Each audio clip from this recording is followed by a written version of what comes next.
Qualified, professional, and compassionate doctors talking real solutions to real health problems.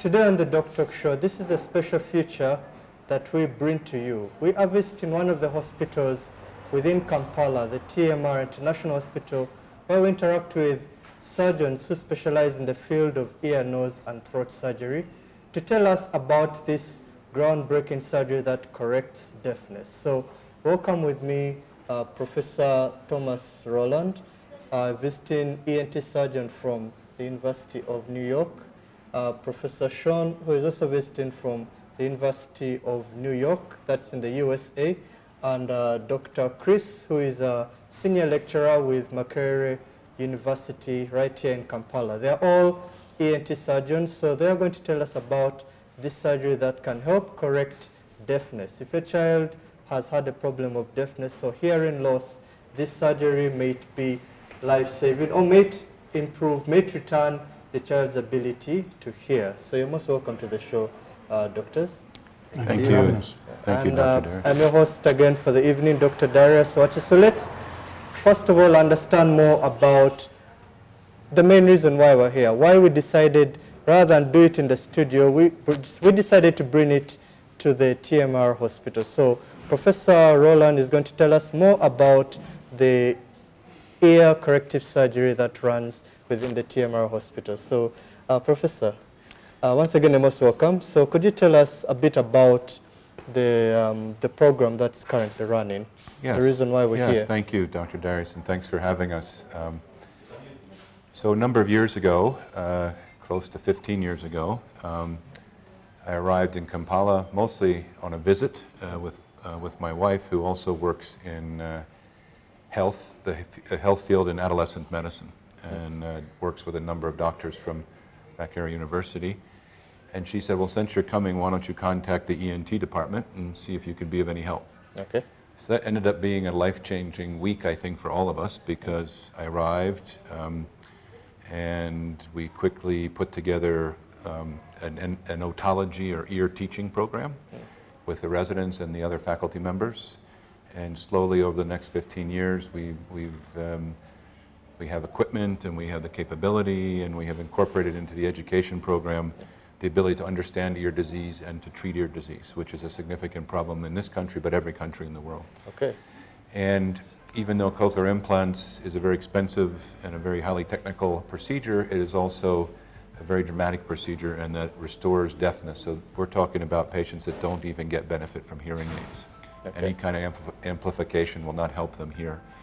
So the cochlear implant, which we'll talk about in a minute, some of the finer details, is an amazing technology, and so we decided that we're able to and can begin to provide this technology.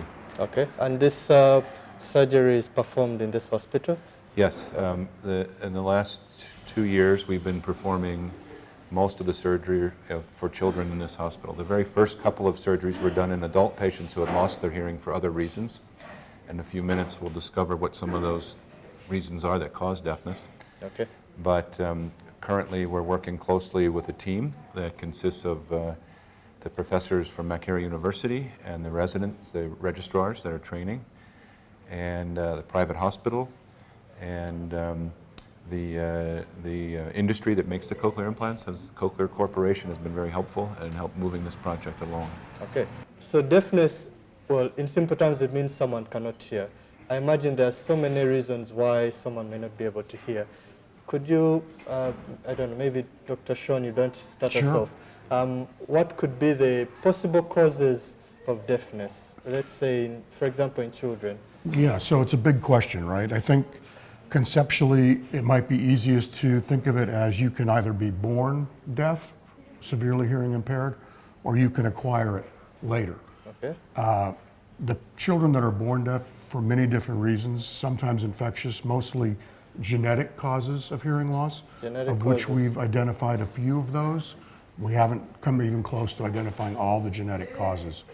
So when you talk of genetic, does it mean that if the mother is deaf, will the child also be deaf? Certainly, that is potentially something that could happen, absolutely. Okay. But it also can happen to children being born with normal hearing parents. In fact, that's by far and away the majority of cases. Okay. So it can happen when you talk of genes, it means something goes wrong in as the child is being formed in the womb. By materials which store information, the genetic information that codes for maybe development of the ear. Right, there can be many different structural abnormalities of the ear. There can be biochemical abnormalities of the ear that can lead to deafness. Okay. So many causes, so many genetic causes that we haven't identified them all, so we don't have genetic screenings available for them all. Acquiring hearing loss or deafness later in life can also be quite variable. Can be infectious. Meningitis certainly is a major cause. That's something that thankfully, due to vaccines to try and prevent meningitis, which we encourage everyone to get, we certainly in the United States have seen the incidence of deafness from meningitis go down. Other infections can certainly cause deafness, rubella, German measles, all these types of infections can cause hearing loss. Okay. Noise, excessive noise exposure. If a teenager is wearing earbuds too loud over many, many years, that can cause hearing loss. And then we can lose our hearing from age. From age, as we grow old, naturally our ears get tired. They wear out. Okay. And if you live long enough, they will wear out in everybody. I do want to say that identifying the deafness as early as possible with screening is really important. I think we'll talk about that as the show goes on. But the earlier we can identify it, the better we're able to treat it, and the more efficiently we're able to treat it. Okay. How many children do you see who come in with deafness? Is it related to immunization, that maybe they weren't immunized, then they became deaf? Generally speaking, is about one child in 1,000 people, or 1,000 children, will come in as deaf, or profound hearing, or severe hearing loss. And all these will need some kind of rehabilitation. Okay. But that is a general term. Particularly for a country like ours, a few immunizable diseases like meningitis, high on the list. We have TB, high on the list, also causing deafness or severe hearing loss, and malaria. But that comes in because of ototoxic drugs that are used. The drugs which are poisonous to the ears, like as a side effect? Yeah, like as a side effect. Okay. They are not so common. Not everybody will get a side effect. But it's a side effect, and one in some southern people will get it. Okay. So it's just a side effect. So those are topmost. Like meningitis, I know there's a lot of immunization that goes on, but I think we still have a little of that still happens. TB also does that, and I think the first cases we did were because of TB, and then malaria, the drugs, especially quinine, has some issues, and then a few diseases that we don't normally screen for, like rubella, CMV. There's some viral infections.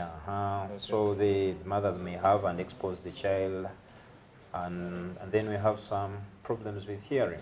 Okay. But most importantly, for a limited resource country like ours, the highest number of causes are basically infective.